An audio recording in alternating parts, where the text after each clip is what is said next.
آئیے ہم اپنے ڈاکٹر معین ساگر صاحب سے کچھ باتیں آپ حضرات کو سماعت کرواتے ہیں. السلام علیکم.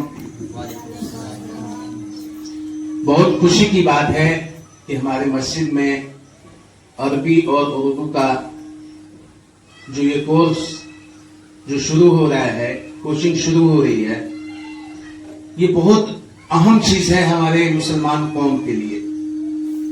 ہماری قوم ہندی، انگلش، ہسٹری، جیوگرافی پڑھنے پہ تو جو ہمارا اصل مسئلہ ہے، اصل مقصد ہے قرآن شریف کو مکمل طور سے سمجھنا. قرآن شریف صرف پڑھنے کا نام نہیں ہے، وہی ایک ایسی مقدس کتاب ہے جس کو دیکھنے سے بھی ثواب ملتا ہے، پڑھنے سے بھی ثواب ملتا ہے، چھونے سے بھی ثواب ملتا ہے.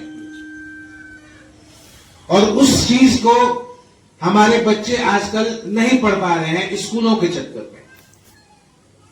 جب مکتب کا وقت ہوتا ہے تو بچوں کا اس وقت اسکول کی ٹائمنگ کا ہوتا ہے، تو بچے وہاں پہ پہنچتے ہیں اور پڑھنا ہوتا ہے، کچھ پڑھتے ہیں، کچھ بڑے ہو جاتے ہیں. تو بڑے ہو جانے کے بعد ان سے اگر کہا جائے کہ پورا کلمہ سنا دو، ایمان مفصل بھی، ایمان مجمل سنا دو، کسی کو کچھ نہیں آتا. آیت الکرسی سنا دو، نہیں آتا. یاسین سنا دو، نہیں آتا.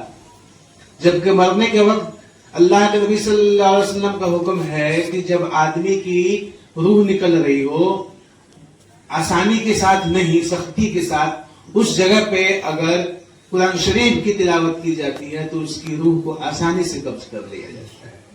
یہ ہمارا قرآن کی خاصیت ہے. قرآن پوری شفا ہے، اور اللہ تعالیٰ نے اس کو صرف مسلمانوں کے لیے نہیں بنایا، اللہ تعالیٰ نے پوری امت کے لیے اس قرآن شریف کو بنایا ہے. اور جب تک ہم عربی نہیں پڑھیں گے قرآن شریف ہم کو پڑھنا نہیں آئے گا. قرآن شریف پڑھیں، سیکھیں، سمجھیں کہ قرآن ہمارا پوری ایک مکمل کتاب ہے. اب سے لے کر قیامت تک کے لیے بس ایک کتاب ہے. اللہ کے نبی نے فرمایا اس کو اگر مضبوطی کے ساتھ پکڑے رہو گے کامیاب ہو جاؤ گے، چھوڑ دو گے تو گھاٹے میں چلے جاؤ گے. ہماری دل کی شبھ کامنائیں بچوں کے ساتھ ہیں، حافظ جی کے ساتھ ہیں.